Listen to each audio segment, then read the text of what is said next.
The United States is locked and loaded. When our president draws a red line, our president enforces the red line. We call on Russia to take a hard look at the company it keeps and live up to its responsibilities as a permanent member of the Council. Well, the strikes may be over for now, but the stakes in a world fight rising higher. So the question we want to ask right now is, where do we go from here? Here to weigh in, our panel, Waleed Phares, Fox News national security and foreign affairs analyst, and former political director for George W. Bush, Matt Schlapp, and Keenan Rahmani, Americans for a Free Syria. He's a policy advisor there. Gentlemen, all, thank you for joining us this morning. Waleed, let me start with you.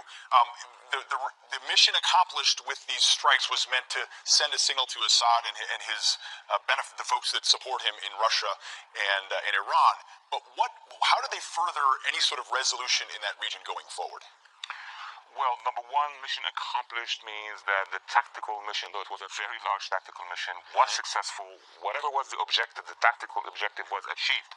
Now, beyond that, we'll have to wait to see the reaction. Will the Syrian regime understand and stop using chemical weapons? Will the Iranians and the Russians start supplying whatever they're supplying to the Assad regime? Is the next stage. Thirdly, we need to be on the initiative. It's not just waiting for Assad to decide when he's going to use these chemical weapons or not. So in my view, and I've made it public many times ago, eastern Syria is where the football game is going to be. We have 2,000 troops there. Yep. The Russians are not present there, and it's very important to be able to connect with a border that is secure for us, which is a Jordanian border. So my call would be close that gap on the Iranian link between Iran, Iraq, and Syria.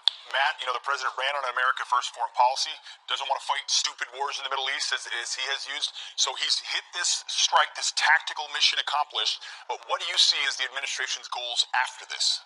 Yeah, it's a great question, Pete, because this is kind of like the swirl of everyone. This is where we have Iran, we have Russia, we have Sunni, we have Shia, we have the destruction of ISIS, and the president has this terrible thing that he's inherited, which is how does he make sense of this region? I'll be honest with you, Pete, as you read and study and talk to people, it's hard to determine the right path forward. And when the military outcomes are not clear, it is wiser to pull away. I think the president did the right thing in trying to strike chemical munitions and stockpiles, but that's a tricky game as well. And I think that he needs to make his point on the use of weapons of mass destruction. But I do not think it would be wise with these facts on the ground for the United States to get pulled into this very strange compilation of forces in Syria. Keenan, a strange compilation of forces indeed. Obviously, the president has empathy for these innocents being gassed by a dictator, but he also has limits on what he wants America to be doing there. As someone who's intimately knowledgeable about what's happening on the ground in Syria, what is your expectation of the future?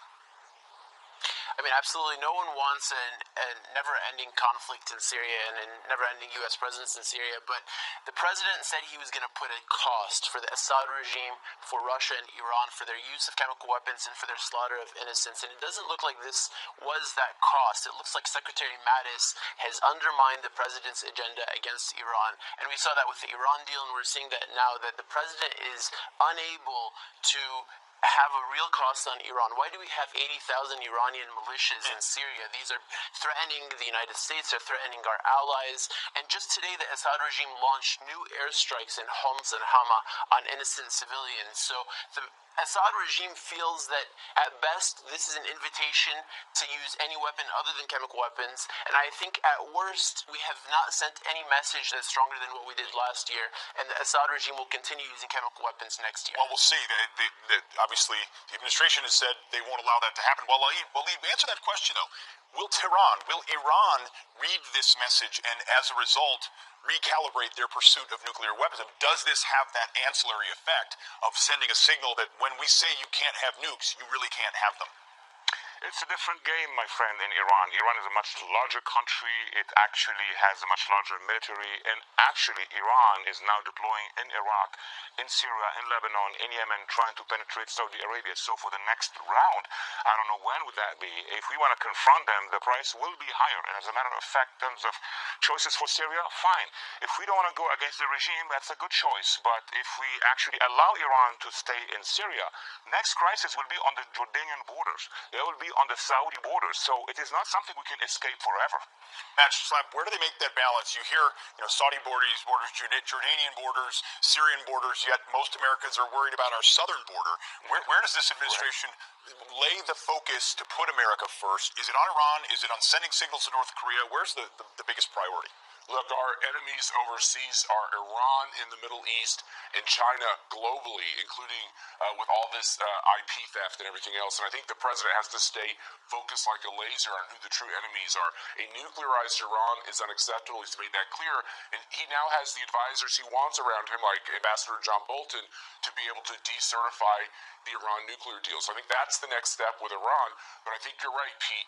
It is about what is in the American interest, and it is not in the American interest for us to be pulled into wars all over the world, especially between radicalized Shia and Sunni. Some of these battles are not battles that American troops should be in the middle of. Keenan, we only have a moment. Brief answer, please. Do you see Assad using chemical weapons again? I think he's going to think about it, and I think when it comes to the American interest is to stop the Assad regime, to get a political transition there, so that the Assad regime, which is harboring ISIS and harboring extremist Iranian militias, can be brought to justice and can be stopped from committing these atrocities against civilians. We shall see. Three smart guys, Waleed, Matt, Keenan, thank you for your time this morning. We really appreciate it.